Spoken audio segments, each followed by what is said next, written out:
हरियाणा के भिवानी जिले की 19 साल की लेडी टीचर मनीषा की मौत अभी भी एक राज बनी हुई है। प्रदेश सरकार केस की जांच सीबीआई के हवाले करने का फैसला कर चुकी है। सभी को उम्मीद है कि सीबीआई जांच में मौत का सच सामने आएगा। पुलिस इसे सुसाइड बता चुकी है तो सीएम नायब सिंह सैनी से लेकर बीजेपी के नेताओं के लगातार बयान सामने आने शुरू हो गए हैं। मनीषा की मौत को लेकर अब लगातार अलग अलग बयान सामने आ रहे हैं। ऐसे में सवाल उठ रहे हैं कि क्या सरकार को मनीषा की मौत का राज पता है।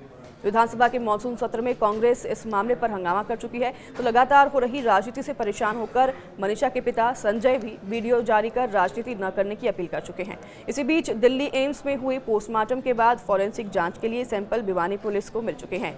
ये सैंपल सीबीआई को सौंपे जाएंगे। एम्स में मनीषा के शव का तीसरी बार पोस्टमार्टम हुआ था। पहली बार भिवानी अस्पताल और दूसरी बार रोहतक पीजीआई में पोस्टमार्टम करवाया गया। अब जानिए कि मनीषा की मौत को लेकर नेता क्या बयान दे रहे हैं, जिनसे कि रहस्य और भी बढ़ गया है। पानीपत में मुख्यमंत्री ने भी अपना बयान दर्ज करवाया। उन्होंने कहा कि कई बार पारिवारिक विषय भी होते हैं जिसके चलते ऐसे कदम उठाए जाते हैं। मुख्यमंत्री नायब सिंह सैनी ने कहा कि विपक्ष के पास कोई भी मुद्दा नहीं है और हमने कहा है कि मनीषा हमारी बिटिया थी, हमारी गुड़िया थी और उस पर राजनीति नहीं होनी चाहिए। हम चर्चा के लिए तैयार हैं, हर बात का जवाब सरकार देगी। मुख्यमंत्री ने यह भी कहा कि कई बार पारिवारिक विषय भी इस प्रकार के होते हैं। मेडिकल रिपोर्ट में भी ये आया है कि मनीषा ने दुकान से दवाई ली है। तो शनिवार को सिरसा में मुख्यमंत्री ने कहा था कि पुलिस पर कार्रवाई इसलिए भी की जा रही है क्योंकि मनीषा के पिता ने कहा कि डायल 112 पर तैनात कर्मियों ने अपशब्द कहे। फिर वह एप्लीकेशन लेकर थाने में गए तो वहां भी पुलिस ने उनके साथ ठीक व्यवहार नहीं किया। तो करनाल में मनोहर लाल का भी बयान सामने आया, जिन्होंने कहा कि झगड़ा और कल्प्रिट जब निकलेगा तो लोकल ही निकलेगा।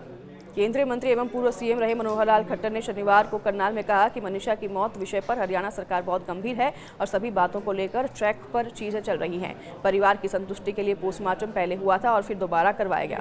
सरकार तीसरी बार एम्स में पोस्टमार्टम के लिए तैयार हो गई। जहां तक जांच का विषय है, हरियाणा पुलिस अच्छे से जांच कर रही है और कुछ सबूत खोजे हैं। फिर भी परिवार के लोगों ने कहा कि हमें सीबीआई से जांच करवानी है, हमें किसी प्रकार की आपत्ति नहीं। सोनीपत में बड़ौली ने कहा कि जो दोषी है वो पकड़े जाएंगे और सजा भी मिलेगी। तो बता दें आपको कि 6 दिन पहले मीडिया से बातचीत करते हुए बीजेपी प्रदेशाध्यक्ष मोहनलाल बड़ौले ने कहा कि मनीषा की मौत बहुत ही दुखद है।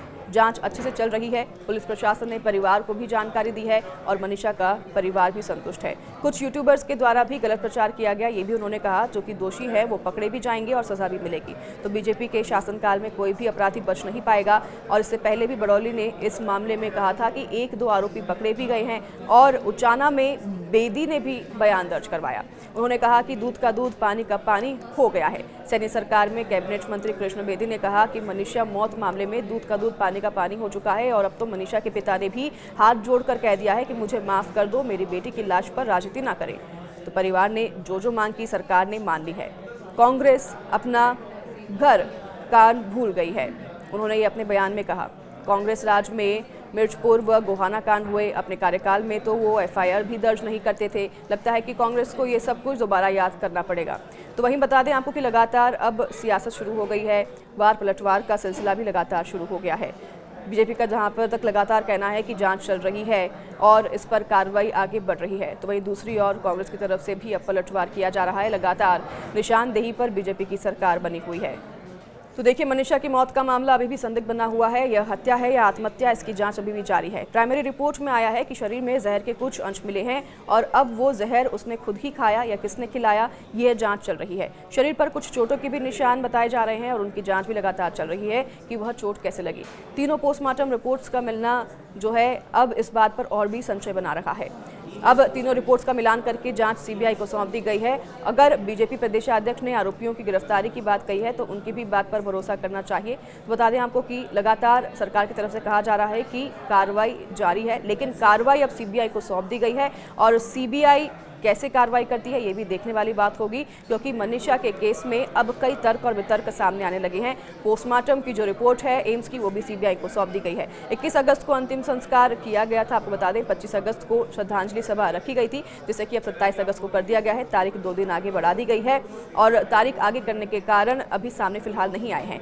11 अगस्त को बता दें कि मनीषा लापता हुई थी, तो पति संजय ने बताया था कि उनकी बेटी मनीषा 11 अगस्त को घर से निकली थी, लेकिन दोपहर के समय में मनीषा का फोन आया उसने कहा कि वह एडमिशन के लिए नर्सिंग कॉलेज जाएगी और इसलिए घर आने से लेट हो जाएगी। इसके बाद शाम को 6:26 पर फिर से कॉल आई, लेकिन पिता से बात नहीं हो पाई। इसलिए पिता को संदेह हुआ तो फिर उन्होंने बेटी की तलाश शुरू कर दी और फिर बेटी की तलाश के लिए वो गांव सिंघानी भी पहुंचे, जहां पर बेटी नहीं मिली तो तलाश के लिए डायल 112 पर सूचना दी। पुलिस मौके पर पहुंची। संजय ने आरोप लगाया कि पुलिस वालों ने उनके साथ अभद्रता की। 13 अगस्त को फिर बता दें कि लाश मिली, जिससे कि सनसनी फैल गई। हत्या का केस दर्ज हुआ और फिर पिता संजय 12 अगस्त को लोहारू थाने में शिकायत देने गए तो वहां भी पुलिस ने बेटी को लेकर गलत शब्दों का प्रयोग किया। तो वहीं बता दें आपको कि अब एफआईआर भी देरी से दर्ज गई, ये भी पिता का आरोप है। तो अब इस पूरे मामले में लगातार जांच पड़ताल की जा रही है। पुलिस के भी कई अधिकारियों को सस्पेंड किया गया है और परिवार के इन आरोपों को ही सीरियसली ऐसे लिया जा रहा है। और जब रिपोर्ट्स आई है एम्स की तीसरी रिपोर्ट, वो सौंप दी गई है सीबीआई को। सीबीआई की जाँच अब कहाँ तक जाती है, ये देखने वाली बात है।